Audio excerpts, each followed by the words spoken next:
The queen who demanded blood for her bed did. You know, there was once a queen whose nighttime chamber was not won by poetry promise or sweet words, but by the blade of a rival. A queen who forced contenders to duel for the privilege to lie beside her. A queen whose power twisted love and violence into a strange nightly ritual. Let us step back into the 17th century lands of southern Africa to meet Nzinga of Ndongo and Matamba. In the mid-1600s in what is now Angola, a woman of astonishing ambition grew into power. She would be known as Nzinga. She was born around 1583 into the royal line of the Ndongo people. From childhood she learned politics, war, and survival. She watched betrayals among nobles, lived through shifting alliances with the Portuguese colonizers, and navigated a world where a misstep could be death. Nzinga rose to power in a time when European powers pressed deeper into Africa's interior. The Portuguese desired control of trade, land, and souls. The kingdoms of Ndongo and Matamba were under pressure. Nzinga would not bow. She chose to resist. She played diplomacy and war in equal measure. She spoke with governors, wore armor, rode into battle. She demanded respect. She declared that she wished not to be called a queen but a king. She dressed in what were then considered male regalia and claimed her authority in masculine terms. She reversed many of the norms that bound women in her region. She gathered men around her in a way that startled observers. She formed what are sometimes called male wives, young men who belonged to her court and served in capacities often reserved for women. Over time, rumors circulated of a ritual so fierce that men vied for it with fear and resolve. The claim is that at times Nzinga would summon two of her male wives or noble suitors and challenge them to combat. They would duel, sometimes to the death, and the victor would spend a night in her bedchamber. After that night, he might be executed or dismissed. The cycle would repeat. That fierce custom made her name infamous. We must pause here to note. Historians debate how much of that tale is literal, how much is symbolic, how much is exaggerated by storytellers. Much of the evidence is fragmentary. But what we do know is that Nzinga used extreme displays of power to maintain dominance in a landscape of danger.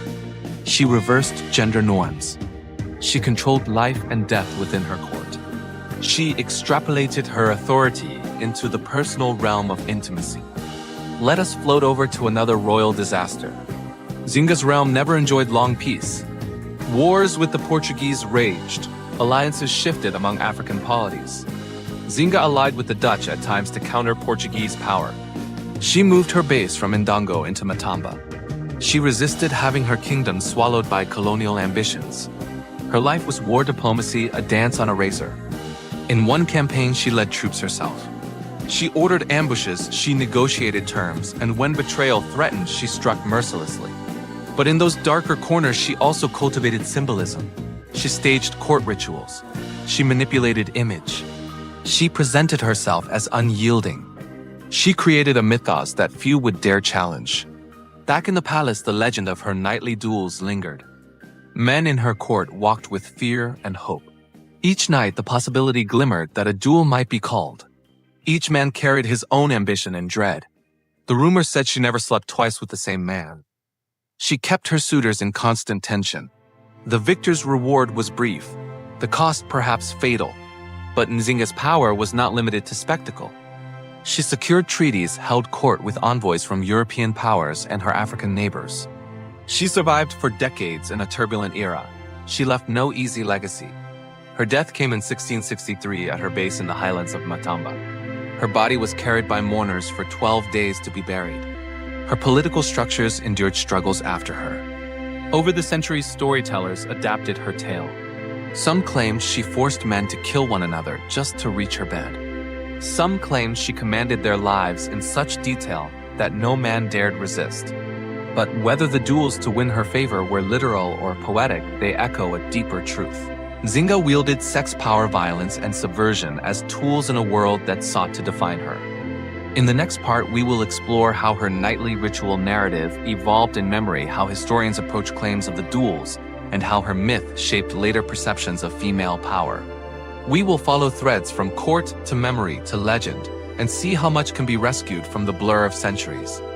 Did you know that Queen Nzinga's legend was so powerful that it crossed oceans and centuries? Even European chroniclers who feared her wrote about her with a strange mix of awe and unease. Her story blurred the line between fact and myth until it became something greater than either, a symbol of defiance in a colonized world. Let's drift to the aftermath of her rise. The Portuguese envoys who visited her court expected a docile ruler, perhaps a woman they could command. Instead, they found a monarch who made them bow.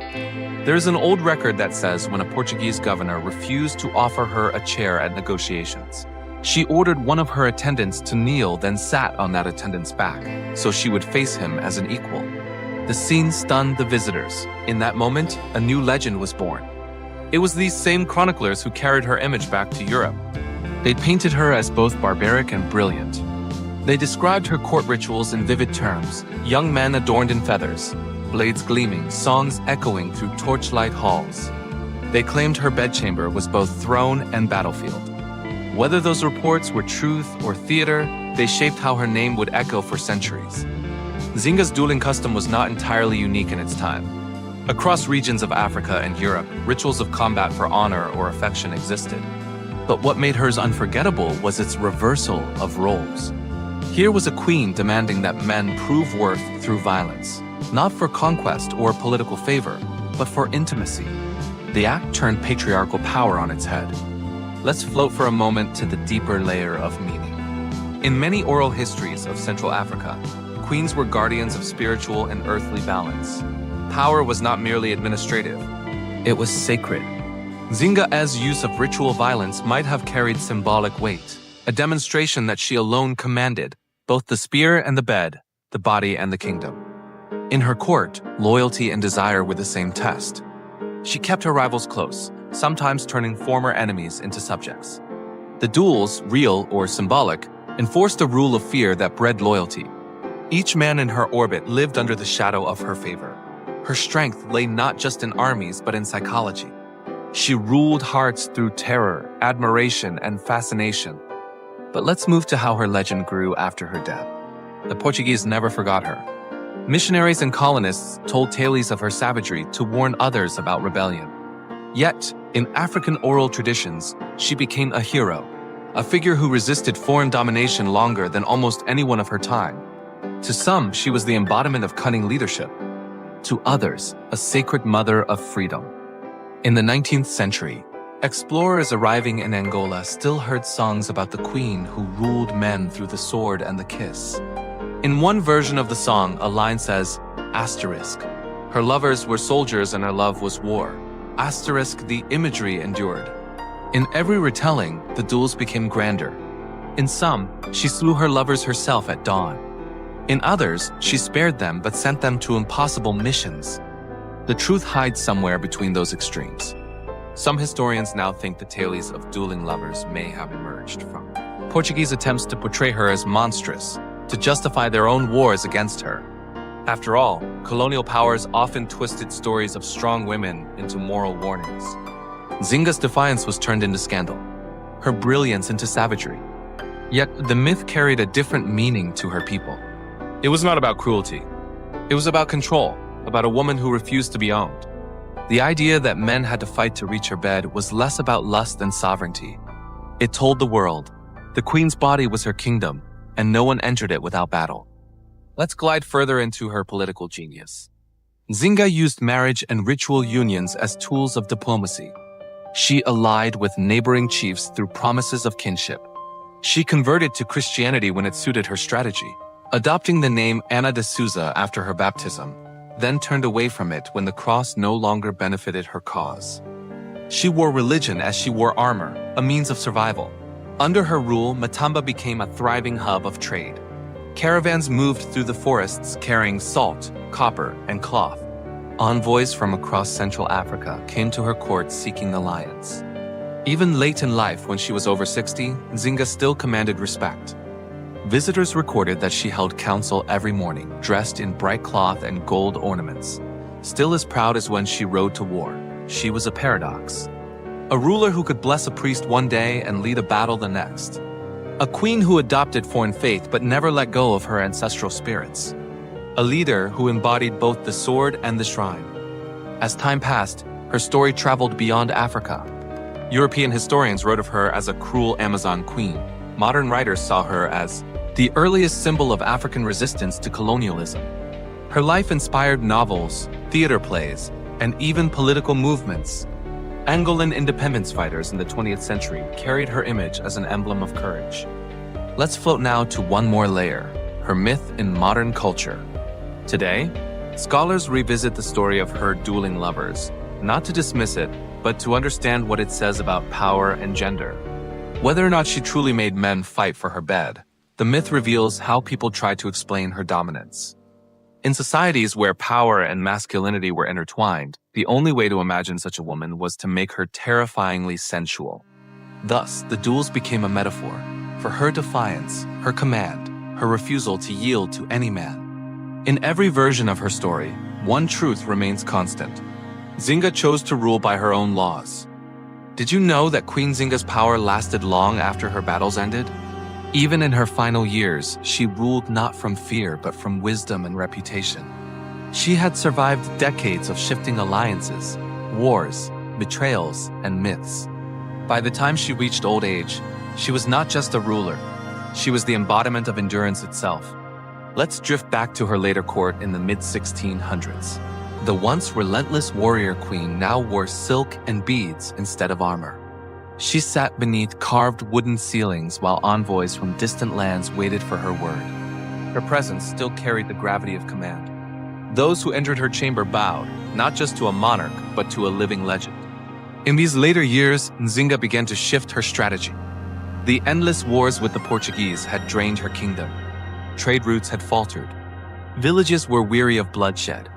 The queen, once known for the duels that symbolized dominance, turned her sharp mind toward diplomacy once again. She opened dialogue with the colonial powers she had spent a lifetime resisting. But this was not surrender, it was evolution. Nzinga understood the tides of history. She realized that lasting survival required more than the spear.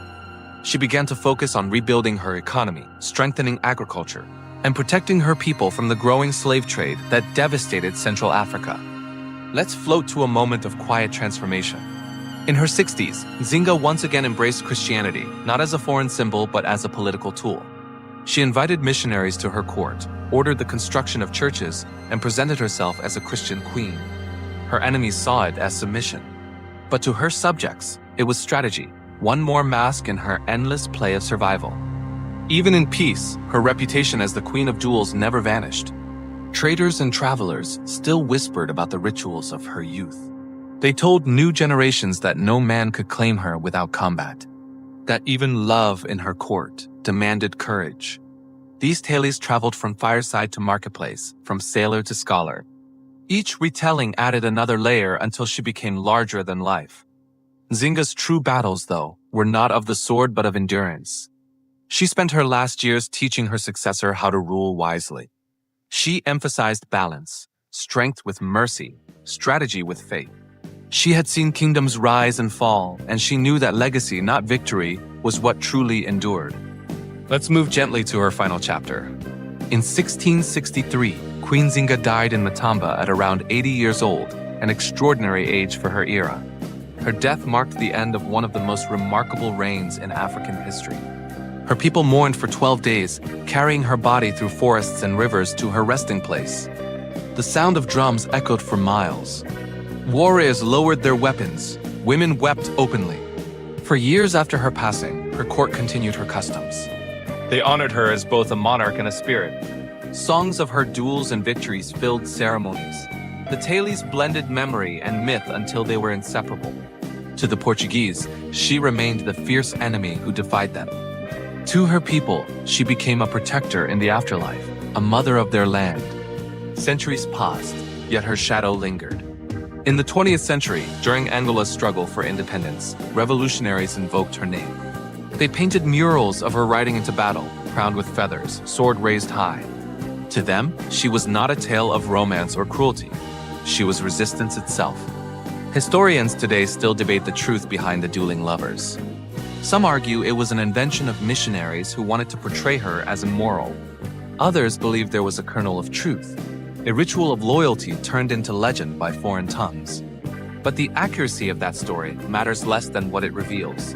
That Nzinga's power was so vast, it demanded myth to contain it. Let's glide now into reflection. Imagine her standing on a high plateau at dusk, looking over her kingdom. The wind moves through the grass. The drums are silent for once. In that moment, the queen who made men duel for her affection, who fought empires, who outlived enemies and allies alike, simply watches the sun descend. Perhaps even she knew that no ruler can outfight time. Yet she achieved something greater than time, memory. Her image endured across 5 centuries, surviving the distortions of colonizers and the embellishments of storytellers. She became a figure who could be many things at once: warrior, queen, strategist, lover, and symbol of sovereignty. Today, when people speak of Queen Nzinga, they remember more than her rumored duels. They remember a woman who refused to be conquered, a woman who ruled in a world designed to silence her, a woman who made power her own language. So perhaps the truth lies not in whether her lovers fought to reach her, but in the idea that every moment of her life was a duel, against empire, against betrayal, against the destiny others tried to force upon her. And in that final sense, Queen Nzinga never lost. Her legend became her immortality,